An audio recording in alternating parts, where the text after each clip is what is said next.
Assalamualaikum warahmatullahi wabarakatuh. Waalaikumsalam. Bismillahirrahmanirrahim. Alhamdulillahirabbil alamin. Wa bihi nasta'in wa ala umuri dunya waddin. Wassalatu wassalamu ala asyrafil anbiya'i wal mursalin sayyidina wa maulana Muhammadin wa ala alihi wa sahbihi. Rabbi shrali sadri wa yassirli amri wahlul 'uqdatam min lisani yafqahu qawli amma ba'du. Baik, perkuliahan hari ini kita buka bersama-sama dengan membaca lafaz basmalah. Bismillahirrahmanirrahim. Oke, kok diam aja, gak ada suaranya nih. Baik, sekarang perhatikan. Hari ini kita akan memasuki pertemuan keempat dengan materi hadis Nabi Muhammad SAW yang terkait dengan konsep kafa'ah. Modul sudah saya share ya tadi malam, sudah bisa dibuka. Dan sebelum saya lanjutkan, seperti biasa saya akan bagikan link absensi untuk hari ini. Hari ini tanggal 23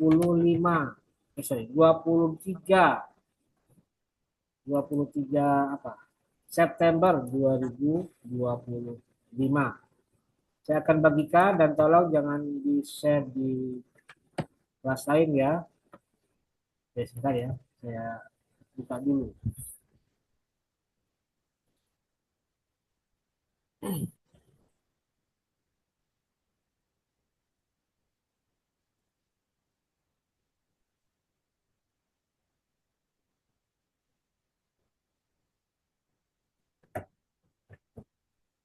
Ya, ini dia ya. Silakan dibuka di chat room. Silakan sudah ya. Sudah saya buka. Sudah saya kirimkan. Anda bisa buka di chat room Zoom meeting. Dan diingat nanti selama pertemuan berlangsung kalian bisa mengisi absen dan nanti di akhir kelas akan ada uh, cek kehadiran ya. Jadi tolong yang sudah gabung jangan sampai keluar dan tetap di dalam kelas Zoom meeting. Oke, silakan saya beri waktu secukupnya untuk mengisi absen. Enggak, baru ada satu orang ini yang absen. Ada 4, ada 5, 6.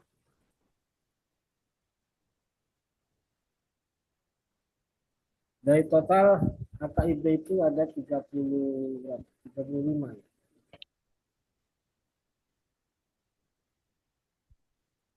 Total HKIB itu ada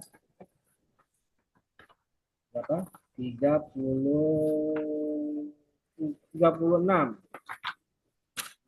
mahasiswa.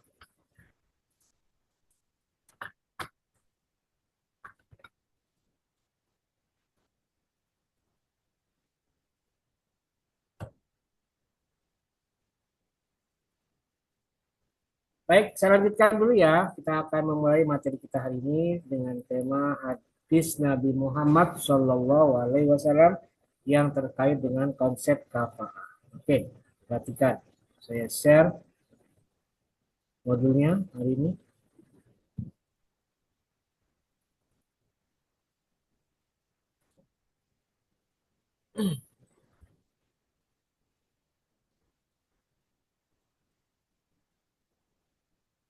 Nah, ini dia ya.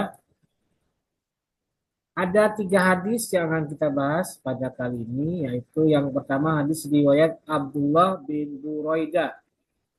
Kemudian hadis kedua riwayat Aisyah dan yang ketiga hadis riwayat Abu Hurairah.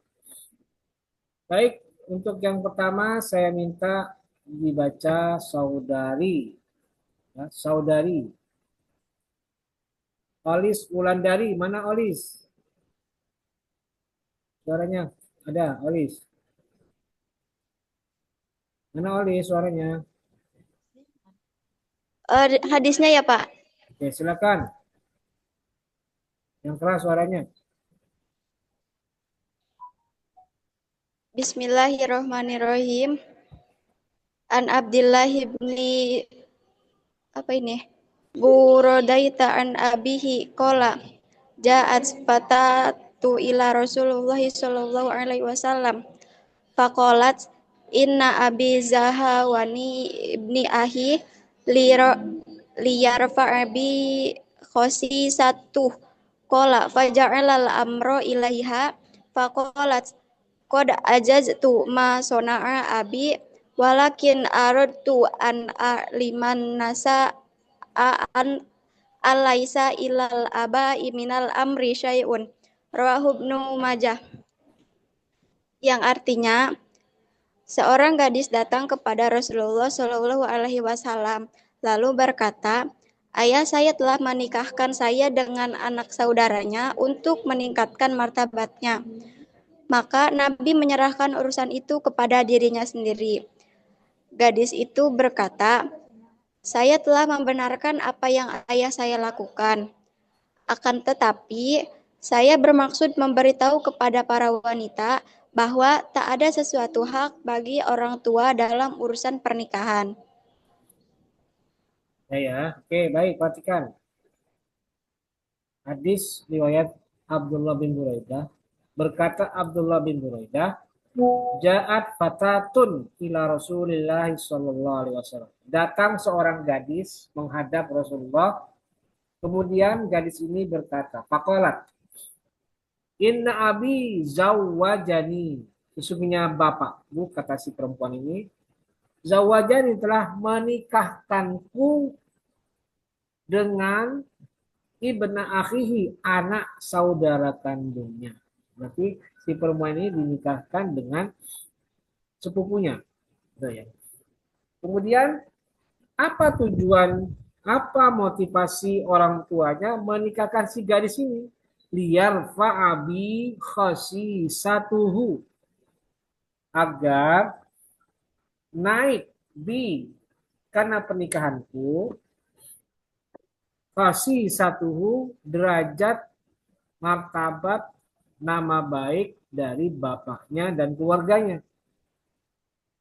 Jadi seorang perempuan itu pernah lapor kepada Nabi dan berkata, ya Rasul, aku dijodohkan, sudah dinikahkan dengan sepupuku. Tujuannya supaya nama baik orang tuaku naik, martabat orang tuaku naik. Mungkin karena sepupunya ini berasal dari keluarga yang punya nama besar, punya nama baik di mata masyarakat. Jadi kalau nikah dengan aku ikut naik, pamornya ikut naik. Gitu. Kalau Nabi menjawab, Fajal amro ilaiha, maka terserah kamu deh. Terserah kamu kalau bahasa sekarang ya. Terserah kamu lah. Itu urusan kamu. Silahkan. Mau diambil, dilanjutkan, atau dihentikan. Silahkan, terserah kamu. Maka si perempuan memberikan jawaban. Qad ajastu ma sona'am. Saya tidak mau menyalahkan orang tuaku. Artinya aku percaya orang tuaku masih punya niat baik kepadaku, anaknya. Jadi aku tidak punya niat buruk, tidak punya kecurigaan apapun terhadap tindakan orang tua ini yang menjodohkan aku dengan sepupuku. Walakin tetapi aratu saya ingin liman nisa'a untuk memberitahu para perempuan bahwa alaisa ilal abai minal amri syai'un, agar jangan sekali-kali menyerahkan sedikit pun urusan seperti ini kepada orang tua. Jadi hadis ini ingin menceritakan kisah yang apa ya? Yang melihat adanya upaya menikahkannya anak dari orang tua dengan pilihan orang tua. Untungnya si perempuan ini masih baik, masih husnudzon kepada orang tuanya. Dia tidak menaruh curiga apapun. Orang tuanya punya niat jelek di balik pertunangannya atau di balik pernikahannya ini. Yang namanya orang tua pasti punya niat baik. Tapi tidak semua niat baik itu dilakukan dengan cara yang baik. Sementara di dalam hati dan perasaan perempuan ini sebenarnya tidak setuju kelihatannya dengan perjodohan ini, dengan pernikahan ini. Nah, dia merasa mungkin ada ketidakcocokan dengan calon suaminya, walaupun itu sepupunya sendiri ya, tidak cocok ini. Nah, karena itu aku datang kepadamu ya Rasul, tujuannya bukan ingin menjelek-jelekkan orang tuaku, tidak. Masona abi, tidak, saya tidak akan menjelek-jelekkan orang tuaku. Aku masih percaya orang tuaku baik. Tapi aku ingin sampaikan pesan kepada para perempuan bahwa jangan sekali-kali menyerahkan urusan pernikahan semua mungkin kepada orang tua. Ya. Jadi artinya apa? Hadis ini menjelaskan bahwa ayah tidak baik memaksakan kehendaknya kepada anaknya sendiri. Tetap persoalan pernikahan itu harus mendapatkan persetujuan dari pihak anaknya. Jangan dipaksakan. Hak ijbar ada memang dalam Islam. Dalam fikih itu ada hak ijbar. Tapi hak ijbar ini juga harus diimbangi dengan diskusi dan pendapat, pandangan anaknya.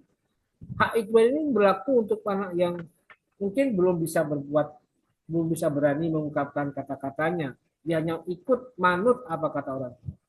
Tapi kalau sudah mempunyai anak yang pikirannya lebih terbuka, cara pandangnya lebih luas, ya hargai dia. Tetap diberikan kesempatan untuk meminta persetujuan. Mau nggak nih Neng sama pilihannya Abah, pilihannya Bapak, Ayah dan lain sebagainya. Kalau mau, ayo lanjutkan. Kalau enggak ya sudah. Omong baik-baik, sampaikan. Jangan terus, jangan sinis, jangan marah, jangan pakai emosi dan perasaan. Itu ya. Jadi harus ada diskusi dan ada hak bicara dari pihak anak. Nah, di sini juga apa namanya? Ini menyangkut bahwa konsep kafah itu harus juga ada pengabaian sepanjang anaknya itu berkehendak. Jadi tidak boleh dipaksakan. Kafah itu hanya sekedar pilihan untuk melihat sisi kebaikan calon suami. Satu sisi saja ya. Di sisi yang lain mungkin saja ada ada unsur lain, ada cara lain. Nah, itu hadis yang pertama, hadis tentang apa? Pilihan orang tua berhadapan dengan pilihan anak. Baik, sekarang kita lanjut ke hadis nomor 2, hadis riwayat Aisyah. Sekarang saya minta yang membaca dari pihak laki-laki, dari mahasiswa. Silakan Zulkifli Hanafi, silakan Kang Zul. Enggak, ya bisa dengar saya? Bismillah. Silakan. Bisa, Pak. Ya, enggak. Bismillahirrahmanirrahim. An Aisyata an Aba Huzaifah an Aba Huzaifah ibni Utaibata Utaibata ibni Rabi'ata ibni Abdi Samsh wa kana min syahida Badran ma'an Nabi tabanna salam tabanna salam Saliman. saliman wa angkahu wa angkahahu wa angkahahu nata akhihil walida ibni Utaibata ibni Ra'ibata wa huwa maula li amriati minal ansori rawahul Bukhari wan nisa wan nasai wa Abu Daud. Dari Aisyah bahwasanya Abu Zaifah bin Utaibah bin Rabi'ah bin Abdus Syams salah seorang sahabat yang turut dalam peristiwa perang Badar bersama Nabi Shallallahu Alaihi Wasallam mengangkat Salim sebagai anaknya dan menikahkannya dengan anak perempuan saudaranya Al-Walid bin Utaibah bin Rabi'ah, dan dia itu Salim seorang budak yang telah dimerdekakan oleh seorang wanita Ansor. Hadis riwayat Bukhari, Nasai, dan Abu Daud.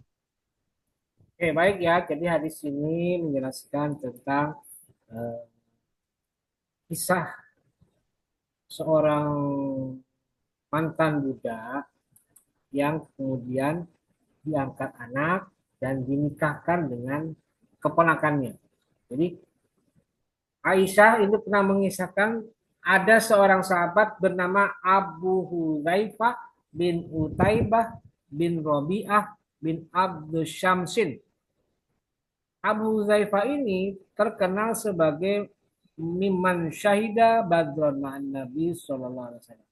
Sebagai sahabat yang merupakan sahabat yang menemani Nabi dalam perang Badar. Ya. Nah, kemudian Abu Hudzaifah ini mengangkat anak Tabanna Saliman, bernama Salim, diangkat anak. Kemudian setelah diangkat anak, Abu Hudzaifah ini kemudian menikahkan Salim dengan anak saudara kandungnya yang bernama Al-Walid bin Utaibah bin Robi'ah. Jadi Salim dinikahkan dengan keponakannya sendiri. Apa itu? Dengan keponakannya sendiri. Dan notabene Salim ini adalah mantan budak. Wahua maula limra'atin. Mantan budak dari seorang perempuan Ansor yang terkenal kaya. Namun tidak disebutkan siapa nama perempuan Ansor itu. Nah, ini sebuah fenomena bahwa di zaman itu, di saat Nabi masih hidup, ternyata ada juga mantan budak menikah dengan perempuan merdeka, dan itu sahabat Nabi. Aslinya, kalau menurut ukuran standar masyarakat zaman itu, tidak cocok itu pernikahan mantan budak dengan seorang perempuan merdeka, tidak cocok. Tidak kufu kalau bahasa sekarang, tidak kufu, tidak cocok, tidak setara. Harusnya kalau perempuan merdeka ya menikah juga dengan sesama laki-laki merdeka. Harusnya begitu. Juga dengan banyak anak sahabat-sahabat termuka ketika itu kan banyak. Tapi Nabi tidak memberikan reaksi, bahkan cenderung setuju gitu ya, dan membiarkan pernikahan itu berlangsung. Itu artinya, walaupun tidak ada sabda Nabi di sini, tapi Nabi memberikan apresiasi bahwa seorang mantan budak itu boleh saja menikah dengan perempuan merdeka. Yang penting apa? Yang penting sama-sama ridho di antara kedua belah pihak, baik di antara Al-Walid dan anaknya maupun Abu Hudzaifah dan Salim. Sama-sama ridho, rela, ikhlas. Jadi tidak masalah. Konsep kafah ini bisa diabaikan. Yang penting apa? Yang penting keduanya ridho dan ikhlas. Kafah itu sebenarnya adalah sebuah upaya untuk melihat kecocokan antara laki-laki dan perempuan dalam pernikahan dengan tujuan, ini tujuannya, dengan tujuan untuk menghindari aib di kemudian hari jika mereka menikah. Misalnya laki-lakinya lulusan SD, nggak sekolah, nggak lanjut sampai kuliah. Dia setelah lulus SD langsung memutuskan untuk mencari kerja, bekerja pontang-panting, bekerja saja. Sedangkan kemudian dia menikah dengan perempuan lulusan UIN Banten Fakultas Syariah lagi. Gelarnya SH lagi. Kira-kira si laki-laki yang lulusan SD doang dan bekerja, itu cocok nggak secara status sosial dengan perempuan lulusan UIN Banten Fakultas Syariah? Gelarnya SH. Cocok nggak kira-kira? Ya, tidak cocok kalau secara logika kemasyarakatan, logika sosial ya, tidak cocok. Kenapa? Tidak ada kesederajatan. Justru nanti malah muncul aib dan gosip di antara mereka berdua. Tangganya akan menggosipin, beruntung banget sih cowoknya ini dapat perempuan lulusan UIN Banten Fakultas Syariah mana. Jadi Harusnya bisa dapat lebih tinggi lagi, bisa dapat sesama sarjana hukum, harusnya lebih tinggi lagi si perempuan ini. Tapi kalau perempuannya rela ya biarin aja, kita gosipin aja. Itu kan gosip tidak baik, bisa menimbulkan macam-macam masalah. Makanya untuk menghindari segala kemungkinan yang terjadi, maka pakai konsep kafah. Tapi kalau tidak dan berani menanggung resiko, ya silakan, tidak masalah. Oh, hidup ini bukan masalah harta, tapi yang penting ketakwaannya. Apalagi kalau si laki-laki walaupun lulusan SD, dia apa itu punya keimanan yang baik, akhlaknya juga baik, gaji dan penghasilannya juga baik. Dia punya usaha dan usaha itu meningkat pesat berkat keuletan dia, berkat keseriusan dia dalam bekerja. Jadi naik derajat dia dari usahanya itu. Ya tidak masalah. Atau semuanya bisa diimbangi dengan hubungan yang baik di antara sesama masyarakat di dalam rumah tangga, di dalam keluarga. Gitu ya. Jadi intinya konsep kafah itu bisa dihilangkan, tapi dengan catatan ya masing-masing ridho dan bersiap menerima konsepnya. Nah itu hadis kedua ya. Dan yang terakhir hadis riwayat Abu Hurairah. Silakan yang terakhir untuk ini bisa dibaca yang perempuan ya, yang mahasiswi. Oke, ini Niswatin Qudusiyah. Ya, silakan. Mana teh Niswatin suaranya? Mana suaranya? Ada Pak. Silakan. Yuk, terakhir. Bismillahirrahmanirrahim. An Abi Hurairah radhiyallahu anhu anin Nabiyya sallallahu alaihi wasallam qala tungkah tungkahul mar'atu il apa Liar. arba'in lima Liarba. li arba'in lima li, li arba lima liha walihasabiha wajamaliha walidiniha fatfar bidati dini taribat yadaka rawahul Bukhari. Dari Abu Hurairah dari Nabi Muhammad SAW bersabda, perempuan dinikahi karena 4 hal. Karena hartanya, karena kedudukannya, karena parasnya, dan karena agamanya. Maka utamakan memilih perempuan karena agamanya, karena kalau tidak demikian niscaya kamu akan merugi. Oke ya, baik ya.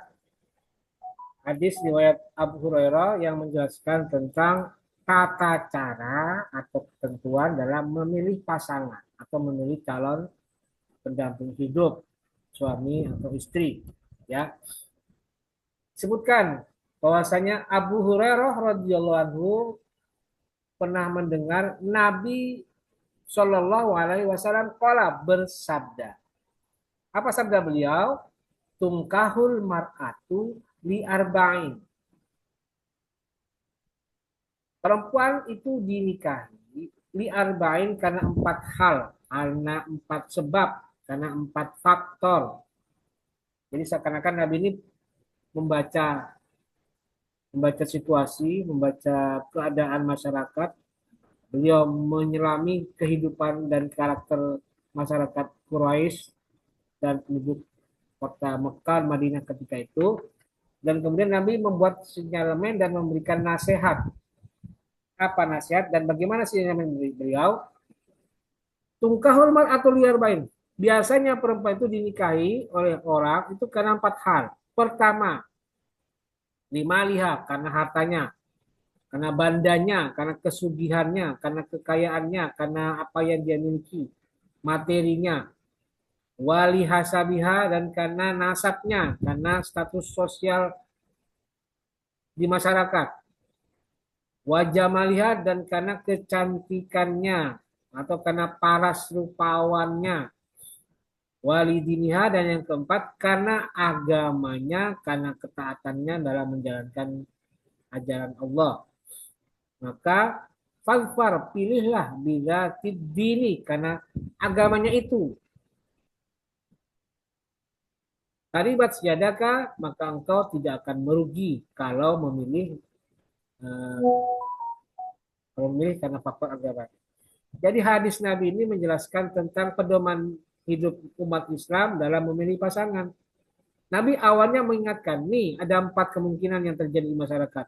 Orang milih jodoh, milih pasangan hidup itu karena 4. Pertama karena hartanya, karena nasabnya, oh anaknya ini, oh cucunya ini, dan lain sebagainya.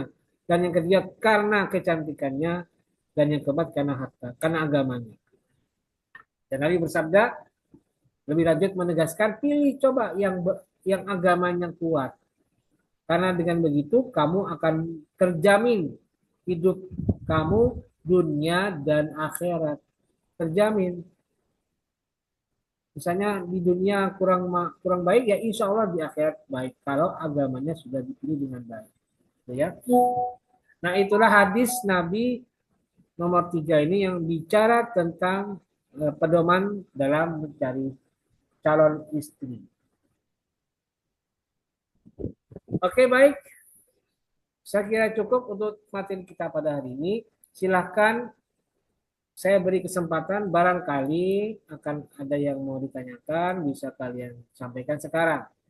Sebelum nanti setelah ini akan saya sampaikan hadis mana dari 3 tadi yang akan dihafalkan untuk minggu depan. Silakan mungkin ada yang mau bertanya, mangga, Katuran. Izin saya Pak bertanya. Apa namanya? Ahmad Adam, NIM 54. Mana ininya? Videonya kemana ya? Kemana video? Silakan. Ya Pak, Ya, saya Pak. ya, ayo silakan. Pada hadis yang kedua terdapat tulisan sod, lam, ain, mim yang disambungkan dan tidak ada harokat. Itu kita bingung cara bacanya.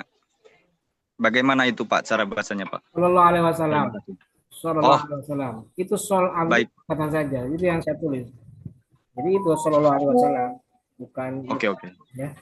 Baik Pak. Ya, ya. Terima kasih. Ada lagi yang lain silakan. Selain Adam tadi atau yang dari perempuan misalnya mau menanya, Pak, saya ini lagi di PDKT. Ya, di PDKT. Di PDKT-in sama cowok yang kayaknya urakan. Diterima nggak Pak kira-kira gitu? Mungkin ada yang mau konsultasi bisa, silakan. Atau ada cewek, ada mahasiswa di sini yang mau, Pak, saya mau tanya, gimana cara biar si cewek ini biar lengket kayak perangko sama saya? Gimana Pak? Ya boleh, silakan. Mungkin ada yang mau bertanya. Kan masih ada hubungannya dengan materi kita hari ini ya. Ayo silakan. Pak, Siapa? Ada yang mau tanya? saya Pak, Siapa namanya? Gias Pak. Mana Gias? Gias Pawat, mana Gias? Mana videonya Gias? Oh ini ya. Ini Pak ada Pak. Oke ya, silakan Kang Gias.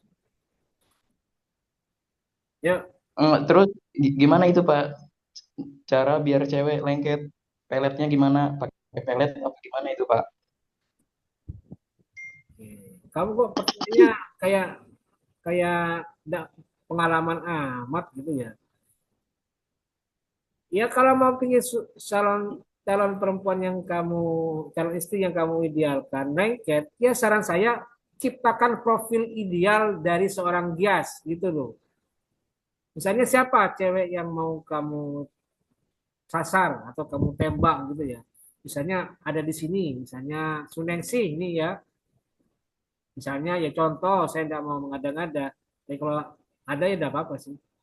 Saya doakan menang itu. Misalnya Sunengsi. Menurut Sunengsi, cowok ideal itu adalah cowok yang satu, cool. Kemudian kuliahnya rajin. 3, nggak suka marah-marah sama temannya. Nah, berarti dia sebagai lelaki yang akan menyasar, mengejar Sunengsi, ya harus ciptakan profil yang seperti yang Sunengsi idealkan. Gitu. Misalnya, Sunengsi inginnya cowoknya tidak suka marah-marah. Berarti kalau kamu bergaul dengan teman sesama cowok, ya Jangan tampakkan sifat pemarahmu di hadapan Sunengsi. Profitnya harus kuat. Kalau tidak kuat dia jadi ragu si Sunengsi. Gitu ya. Itu saran saya, tips saya kalau ingin mendapatkan perempuan yang ideal di mata Gias. Ideal menurut Gias. Gitu ya. Ini pertanyaannya Izin gampang. menanggapi, Hah? izin menanggapi Pak. Izin menanggapi. Entar dulu, Gias dulu saya tanya, paham kan? Jangan dulu ditanggapi, ini dulu dong. Gias dulu. Iya Pak, paham Pak. Berarti harus Hah? rajin ya Pak ya. Rajin apa? Iya, importnya harus ya, benar-benar. Gitu bukan? Ya, satu, rajin mencari info tentang Sunengsi, gitu ya. Kedua, rajin membuktikan bahwa Ih, impiannya Sunengsi seperti yang kamu kejar gitu loh. Kamu bisa upayakan, kamu bisa usahakan gitu. Rajinnya dua, satu mencari info, kedua mengupayakan terwujud sifat-sifat yang diidealkan oleh Sunengsi gitu. Ya, oh, iya Pak, baik Pak. oke, Makasih Pak. ya silakan. Sunengsi mungkin ada tanggapan? Tidak ada ya. Saya Pak yang menanggapi Pak Ahmad Adam. Ya apa ada? Semangat amat ada nih bicara masalah ini. Ya kenapa? Pengen cepat-cepat saya Pak. Jadi begini. Lantas kafaah itu berarti bukan hanya satu kufu atau setara. Berarti bisa diartikan kafaah itu kecocokan. Seperti itu ya Pak? Ya betul. Ya betul. Kafa itu kecocokan. Atau dalam istilahnya Wabah Zuhaili, al-mumasalatu bainaz zaujaini daf'an lil ari fi umurin maksusatin. Yaitu kesetaraan, kesecocokan, kesederajatan di antara suami istri diharapkan untuk menghindari aib dalam urusan-urusan khusus, misalnya urusan agamanya, cocok satu agama, dalam hal pekerjaan, relevan gitu ya, sama-sama PNS, kemudian dalam hal penghasilan juga tidak jauh beda, sama-sama 3C misalnya gitu ya. Jadi tidak terlalu jauh, tidak jomplang antara suami dan istri. Nah itu yang diniatkan supaya dalam pernikahan tidak ada aib. Itu pengertian dari kafa'ah. Itu dan ya. Ya betul itu kafa'ah. Baik Pak, diterima Pak. Oke, ya. Oke, masih ada lagi yang lain sebelum saya lanjutkan? Mana Sunengsi? Mana Sunengsi ini? Sunengsi, coba mana orangnya? Sunengsi. Yang menjadi objek pembicaraan tadi ini, Sunengsi. Mana Sunengsi? Suaranya mana Sunengsi? Hah? Ya, Bapak. Ya, paham nggak penjelasan tadi itu? Hah? Nah, Insya Allah Bapak paham. ya udah. Kira-kira cocok nggak itu dengan pilihan kamu tuh? Si siapa tadi? Gias Pawat tuh. Belum, bukan tipe kamu ya? Ih, Pak, kok gitu Pak? Ya udah saya Bapak. cuma nanya ya. Belum belum setipe sama kamu, belum cocok sama kamu, Sunengsi. Ya sudahlah, oke baik ya. Udah cukup lah. Ada Bapak. Ya udah usah dibahas lagi dah. Lanjut. Kita cukupkan di sini saja untuk pembahasan tentang materi ini. Dan selanjutnya saya akan sampaikan pengumuman mengenai hadis mana yang akan kita hafalkan untuk minggu depan. Oke, perhatikan. Saya kembali ke modul.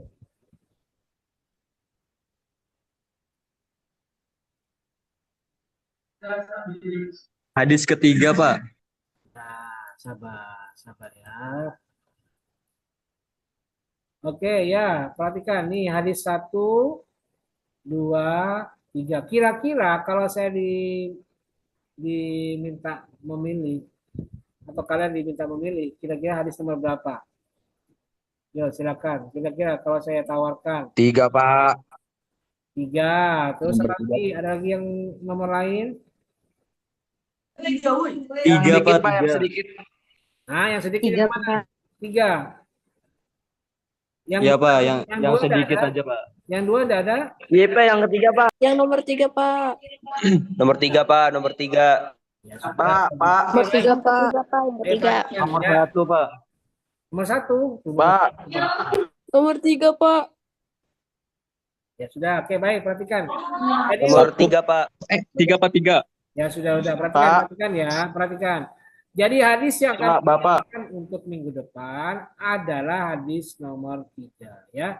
Hadis riwayat Abu Hurairah, tungkahul mar'atu li arba'in limaliha wa li asabiha wa jamaliha wa lidiniha far bila tiddini taribat yada karawahul Bukhari.